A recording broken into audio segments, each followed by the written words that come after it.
I'm sorry.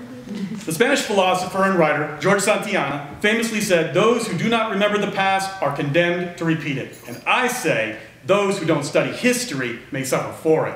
Today, I want to encourage you to make the study of history an everyday part of your life. Now, it's easy to do, and with so many great historical writers and such easy access to books, both printed and electronic, if you're going to read for pleasure, I want to encourage you guys to go ahead and read books that talk about history. And if you do, try to read as many different authors as you can about the same events. Further, I want to suggest to you that you engage your friends in a dialogue about what you've been learning. You see, by doing that, it will help you to remember these important stories, and at the same time, you may encourage others to start studying history too.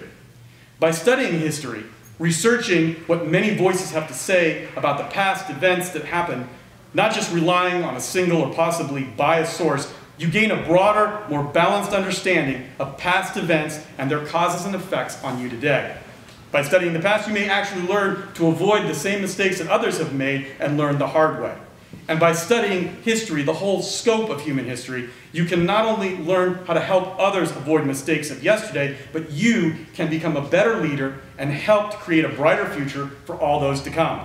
Now let me give you a perfect example of a history lesson repeatedly unlearned, and which has been the downfall of famous men and of great nations. Blogger William Petroff had this to say about one of the most famous repeated historical mistakes, which is never fight a land war in Asia. Okay, historically speaking, engaging in a land war in Asia is a mistake because history teaches that it never goes well. All you have to do is read about the exploits of Napoleon, or Hitler, or Alexander the Great, or the Japanese army, or the Russian army, or so many others who found folly there. Now, if you're asking yourself, why should I study history? Well, it's because history teaches important facts to people like us who may never get the opportunity to have the first-hand experiences that would teach us to know better.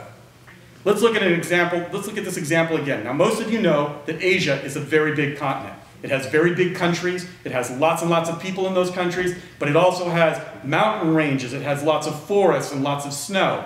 And what you may not know is that these things are a major obstacle to armies, and makes it a huge problem to fight a land war in this incredibly difficult terrain.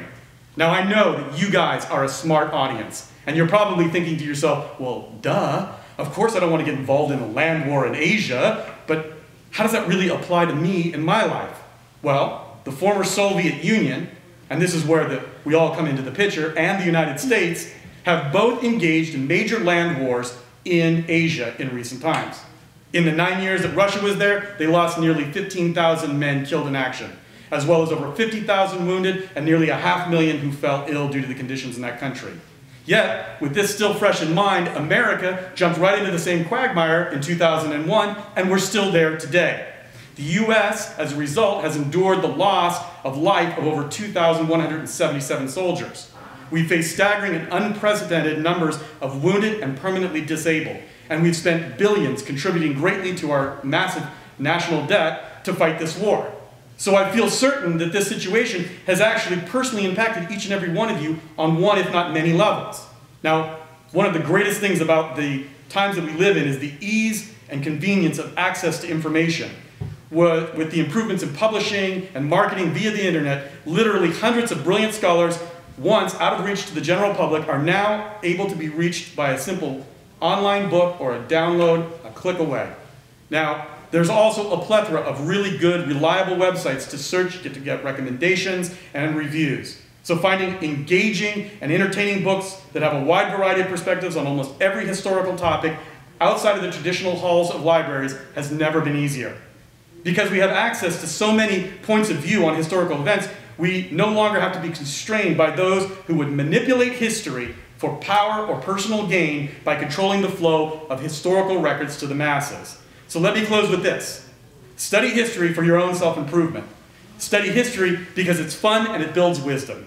Study history and share it with others so that you don't make the same mistakes somebody else has already made, and so you can lead others to a brighter future.